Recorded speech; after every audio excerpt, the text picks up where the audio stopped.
Hello, everybody. Welcome to Wednesday. Welcome to the first Wednesday in Black History Month, by the way. I'm Renita Young, and this is Your Money Story. I'll be your personal finance curator who introduces you to different personal finance influencers, experts, high net worth individuals who like to talk about and who have expertise in budgeting, paying off debt, saving, and investing. And so today I have a really great show for you. I'm speaking with Raquel Curtis, who's known online as the Boujee Banker, and we're going to have a conversation about building generational wealth, building Black generational wealth. So if you hang on for one moment, I will grab Raquel.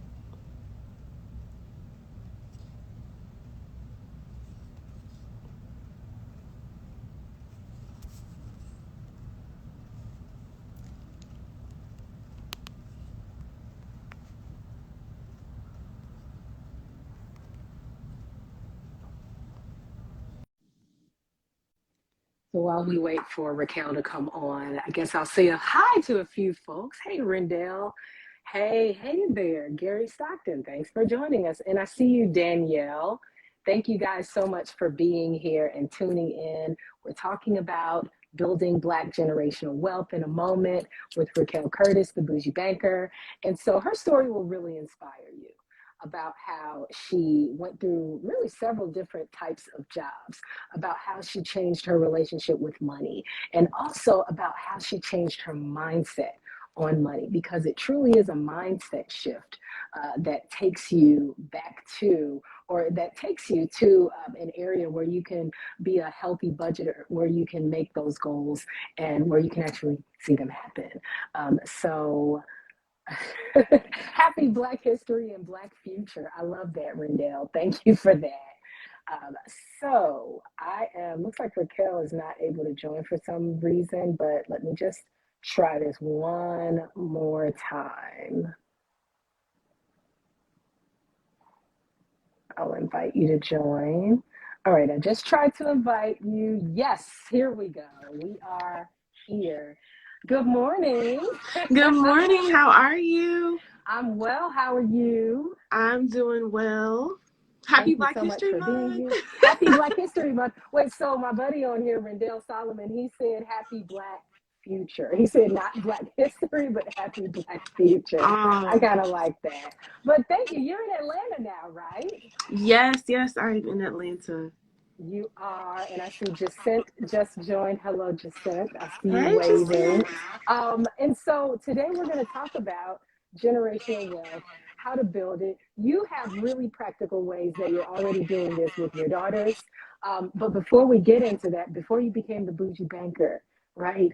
You had a few different business ventures that were successful.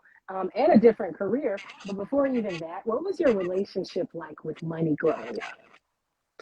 So I grew up just super spoiled, silver spoon child. I had no value attachment to money because I just thought everything that I needed or wanted would always be there. So me needing to learn that I actually had a relationship with money, or it was a negative relationship, it didn't happen until I became an adult. Because growing up, I really didn't have anything to worry about. My mom worked really, really hard to provide for myself and my brother. My dad had a phenomenal career in the NFL. And so it really just took me falling flat on my butt as an adult to realize that I did not have a good relationship with money. Wow. What was that fall like? Like, what exactly was the fall? Because, like I said, in the open, you had a few different businesses. And I mean, you were like the comeback kid for a while. Yeah. But what was the first fall that truly got you to think about your relationship with money? So the true fall that made me feel like I needed to really understand my relationship with money was when I lost my gym. So I, went to school, started my career, had a house to myself and everything. But when I became a mother and I started my daycare, then eventually ended up having my women's only gym with childcare, everything was fine because I wasn't concerned about income at that point in time, because, when you're an entrepreneur, the money can come very quickly. And just as fast as it was coming, it was going right back out the door. And I was just focused on the lifestyle portion of it. But once I lost my gym, I realized that we went from a two income earning household with two income earning household bills down to one source of mid to low level income. And so that was really rough because at that point, I was so focused on going back to my gym that all of my money was being pumped into my employees, into the facility, into utilities and all those things, that once everything drained out, we couldn't even afford, you know how some people are like right at that line where you need food stamps but can't quite qualify for them? We were at that line and we couldn't qualify for food stamps, but we still had two income earning bills, right? So at that point, the only thing we could afford was oatmeal for breakfast because it was the heaviest thing that you could get that was cheap to stick on your stomach. And then like chicken and rice and some canned veggie for dinner. That was literally it for a while. And at that point I was like, something's really wrong. I have to get this fixed. Right. And so while you were at that point, what was the first thing you did to sort of shift the tide? So the first thing I did, I was like, man, this isn't working, okay? Because if I don't change this, my children are going to be a byproduct of all of the poor decisions that I was making, right? So I was like, how do I change this? Okay, I'll go to YouTube. So I started watching trainings on YouTube. I started downloading people's templates. I started doing all the things that I thought would get me on the right course with my money.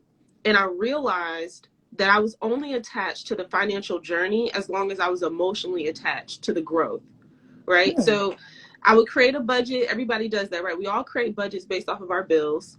And we think like, okay, yep, I'm going to stick to this budget. I'm going to get on track. But the moment life happens or the moment that excitement goes away, we usually deviate back to our habits, right? So that was how I started, was with the YouTube videos and the trainings and stuff like that. But I noticed eventually that they weren't working. So I had to pivot from there. Okay, you pivoted from there. And somewhere in there, there was a mindset shift that involved the purchase of a car. I learned at one of your past interviews. All right. Okay, that was before. Because this is where it happened. Was this where the mindset shift No. happened? Okay. What had happened was, anytime somebody starts a story like that, it's about to go downhill. So this whole car situation happened before that. Because again, at this point in time, my value attachment to money was just not there. So I was chasing the lifestyle opposed to actually building wealth. Right. So with a lot of people, what wealth looks like, our original thought is the things that you have. And that's like the total polar opposite of what wealth truly is. Right. So for those of y'all who don't know, okay, what she's talking about is I had an Audi. It was a two-door Audi, black exterior, peanut butter interior. Y'all was so cute riding this Audi. But okay, the car note with the insurance was like $800 a month. And while I could afford it because I was paying the bills, it wasn't getting me anywhere. And so the mindset shift eventually came with the car. And I was like, I could be doing so much more with this money. So I got rid of the car.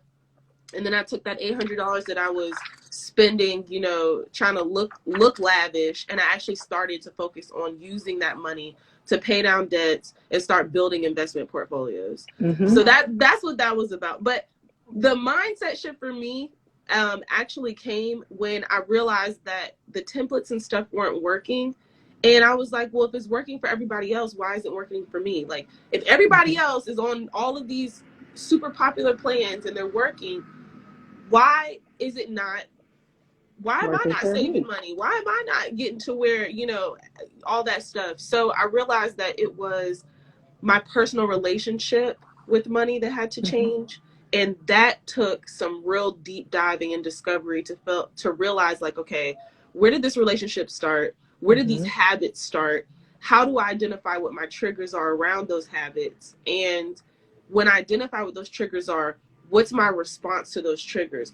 Once I figured those things out, sticking to the budget was super easy. Very good. And thank you for taking us through that, because it's almost as if sometimes people spend and they don't necessarily feel it, which is easy to do when you're swiping your credit or a debit card, right? Which Mm-hmm. is why some experts suggest that you only use cash because then you can feel that. It's very easy Right. to spend without feeling. But okay, let's move to how you build generational wealth. Or first, why it's important to you. So, how I started building generational wealth all started with me realizing that what I was doing with my money was not serving the growth of my children. Them having cute things is great, but what am I feeding into my children on a daily basis with their education, and what am I feeding as far as like their financial future? What am I feeding them? Mm, What type of what type of plants am I growing from those seeds? And when I right. looked at it in that moment, there wasn't any fruit being grown from that. I wasn't doing anything for their future. So I said, you know what? Most people think of like life insurance as a good seed to sow when you talk about building generational wealth.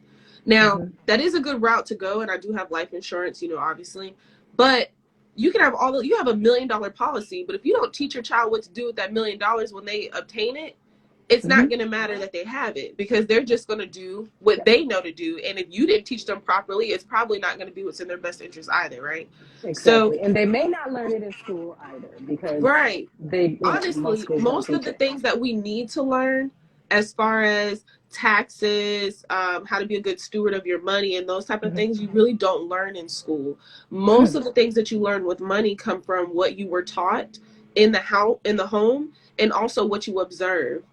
Just Right. like, and I talk about this all the time, just like you're conditioned with the type of people that you end up dating based off of the relationships you've had with your parents, is the Mm-hmm. same exact way that you end up operating with your money is based off of the way you've watched your parents operate with their money.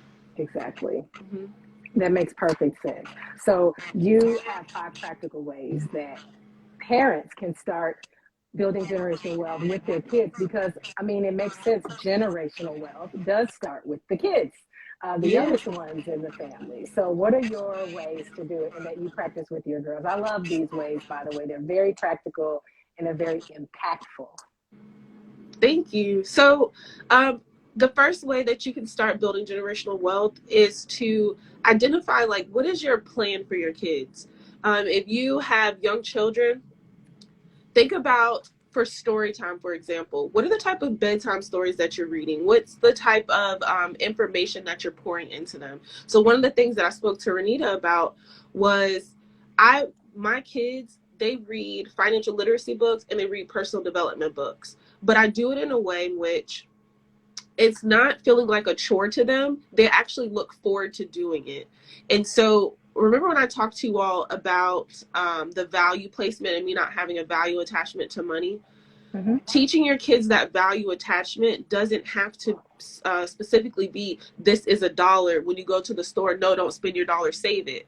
Telling your child, no, don't spend your dollar, save it, and then they're watching you spend your dollars, is not really teaching them not to spend their money. Mm. So one of the ways that you can start to create this value attachment is by saying, the next time your child asks you for something, right? This is what we spoke about. The next time your child asks you for something, don't tell them, okay, yeah, you can have it, or just simply dismissing them. Give them a task so that they can earn the thing that they want. This Mm-hmm. is how children start to place that value placement on things, because they know that their time, energy, and efforts is going to the thing that they want. Right. Exactly. So if my child wants, let's just say, an LOL doll, I know that I'm going to buy it for her anyways, but I would like for her to work towards it. I'm going to say, sure, go grab Money Ninja, which is a great financial literacy book for kids. If they're, I would say, between the ages of like 5 to 8. That's a really good book. Mm-hmm. And so I say, go grab Money Ninja. I want you to read the Mm-hmm. book and do a quick report on it, and then come back and tell me what you've learned. Every time Okay. they do that, they earn points, or they earn money towards the object that they want. So now, what are they doing? They're feeling accomplished, And whatever it is that they've earned, they're going to treat and respect better because they feel as though their time, energy, and efforts went towards it, opposed to you just giving it to them. That's also how you can eliminate that expectation versus appreciation aspect within your child. Because it comes to a point where your children just expect for you to give them everything. Mm-hmm. But if you start that value placement thing, then they'll start to really appreciate it. And you'll start hearing the conversations change from, mommy, can you get me, to mommy, how can I earn? Or daddy, can you get me, to daddy, how can I earn? So that's one great way, teaching them, educating them. Mm-hmm. Another thing is the systems that you put in place for your kids. So with those systems, when your child is born, go ahead and get their life insurance together. Go ahead and make sure that they have their savings accounts that are being started. We talk about this all the time. The average adult doesn't have $1,000 saved in their account. Mm-hmm. That is literally you buying maybe four fast food meals a month for a year that could save you $1,000. Mm-hmm. So go Mm-hmm. ahead and start those up for your children. If you are like me, I have a Roth IRA, custodial Roth IRAs for my kids, but I just want to offer some clarification around that. If you're going to start a custodial Roth IRA for your child, which if you don't know what it is, it's essentially a retirement account that you start for your child, and based off of their earned income, okay, then they will earn compounding interest on that. And then when they retire, they can pull that money out, or they can use that money for down payment on their home. They can use it towards their education. There's so many benefits to it. Mm-hmm. The only thing is if you go that route, you have to make sure that they have earned income. Earned income is Right. not doing their chores and you paying them. Earned income is maybe your child has a lemonade stand that they run over the summer. Maybe they mow lawns. Maybe they're a model in a few commercials, or they model for your business, right? And if you are a small business owner, is your child helping you package products? Are they doing Mm-hmm. things like that are age appropriate that you can pay them for to prove that they have earned income? So that's great ways for you to just begin to start building wealth for your children. But above all, educate them. The most valuable gift we can give our children is the knowledge that we pass down.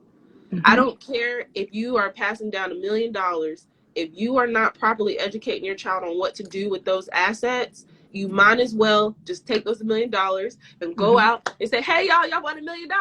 Because Or you can they're give just it going to to do what children do with money, right? They are. I mean, Yeah. generational wealth, like knowledge is generational wealth. I think I saw this quote a couple of days ago. Someone said, knowledge is another form of generational wealth.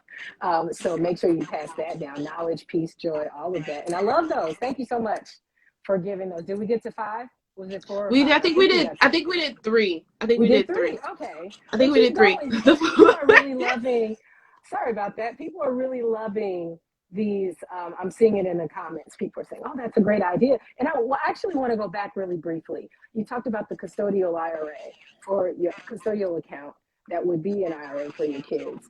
And that's particularly useful for parents who are entrepreneurs as well when it comes to the tax side for your business, right? Yes, it definitely is. So it all matters on what your business brings in. So when you're talking, okay, a couple of things about this. It's such a touchy space to be in, but it's a couple of things about this. Mm-hmm. Number one, make sure that whatever you're doing with your child, you're following with your state laws, okay? Because I don't want anybody to don't take my word as Bible, go out there and get in trouble and say the Boujee Banker said do it. Look But at your state make sure laws, you're following check. up with your state laws, okay? As far as like what you can and cannot do with your child as far as them working. The other thing is when it comes to taxes, it's all based off of what your business brings in. Okay, so you can only go up to a certain amount as far as what you can pay them and what you can write off. The best way to be able to figure out what's going to work for you is to sit down with a CPA, your accountant, whatever the case, and hash all of that out. But don't just go out there and start this and be like, it's cool. It's cool. I can do this. Not Make yet. sure you have it Don't do organized. that. But thank you though. So you guys know, in order to be able to plan this and put that system in place so that it's advantageous to both your home business or your business and for your child who you're opening up the account for, check out those state laws first. So thank you. All right, now let's finish up with the last two. Yes. So we went over value placement, making sure that you're teaching your kids that through them working towards the disclaimer, working on the value placement, making sure that your kids understand that the appreciation versus expectation. We Mm-hmm. talked about setting up the life insurance because that is a phenomenal way to start building generational wealth. And then we also talked about making sure that you're educating your kids and setting up those portfolios. So that's 4. Haha. And Mm-hmm. then the very last one that I can offer is the best way to teach your children is to first teach yourself. Okay. We cannot educate our children with what we do not know. Mm-hmm. So my question to the parents would be, what is it that you're doing on a daily basis to pour value into yourself so that you can pour it into your children? You are not at fault for what you don't know, but you are at fault for when it is brought to your attention and you do nothing about it. Right? So Mm-hmm. everyone who's listening or watching, if you're in a financial place to where you're currently living paycheck to paycheck, but you're expecting for your children not to, well, start with yourself. Start asking yourself those hard questions. Mm-hmm. Where did your relationship with money start? Why do you operate with money the way that you do? What's keeping you from getting to where you want to be as far as your financial health? Do you have investment portfolios? Mm-hmm. Okay. Are you being a good steward of your money is really the true question you should be asking yourself. And if the answer is no, then you have every opportunity after you get off of listening to this or after you get off of the live to go and start becoming a good steward of your money. And where does that start? You can simply pick up a book and start reading. You can go back and pull the last 3 months of your statements and itemize everything and identify how many purchases did I spend that I really didn't need to. And this money could have gone to start building generational wealth instead of not sowing any seeds, right? Mm-hmm. And then after you do that, don't just create a budget based off of your bills. Your bills are not making you broke. It's your lifestyle. None of us are going to work a job that's not going to cover our bare necessities. So if you're looking at your money and you're saying, I'm just waiting for this next paycheck to come, it's really what the conversation that you need to have with yourself is, I just need to start changing my habits around my money so I can stop saying I'm waiting for this next paycheck to come. Good point. Good point. And so you mentioned a book. I know a book that can help with this. You recently released your first book, which is Yes. called, you have it there, I know, good. Living Bougie and Balanced, Mastering Your Money Mindset. Yes. And this was based off of a class that you taught for a year, right?